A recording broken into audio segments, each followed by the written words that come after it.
Ano dito si Sir Ramil magdidesisyon. Sir, ilang halip po gagawin nyo kay Mrs. sa gagawin ni Sir Ramil kay Ma'am Jenny? 5. 5?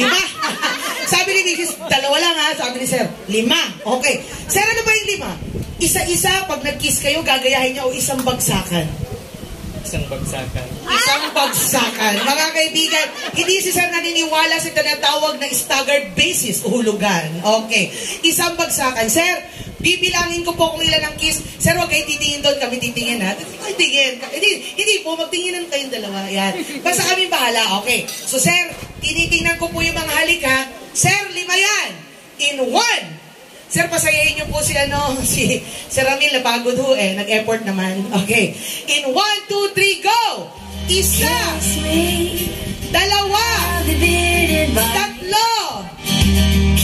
7, 8, 9, 10. Wow! Ayan na! Sir, ang unang halik po sa noo. Pangalawa po, sa pisngi.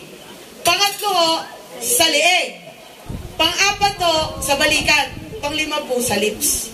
Ma, magtatanong ako sa iyo, kasi kayo po yung girlfriend Okay lang po ba sa inyo o ikakambyo po namin yung mga halik? Kasi sabi ni Papa, anak, tanungin mo muna yan.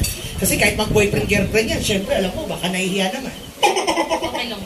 Taray. Pa, sinasabi ko na sa iyo, walang problema. Mga kaibigan, Sir, alam mo na yung halik ha?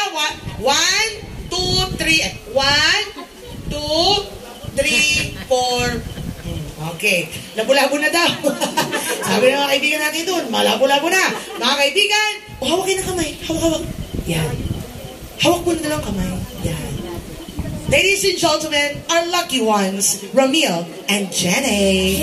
1, 2, 3, 4, and yes, malakpakan po! Ma'am Jenny and Sir Ramil, salamat po sa inyo. We pray that you would be blessed with the same happiness naman po na mayroon ng mga bagong kasal. Mga kaibigan, palakpakan po. Sir Ramil, salamat po sa inyo. Ma'am, sa iyo na po ang bouquet. Thank you. Mr. and Mrs. right here po. Dito po tayo. Ladies and gentlemen, before we finally say goodbye, I wish for everybody to please listen. Makikinig po tayo to the hearts of the newlyweds.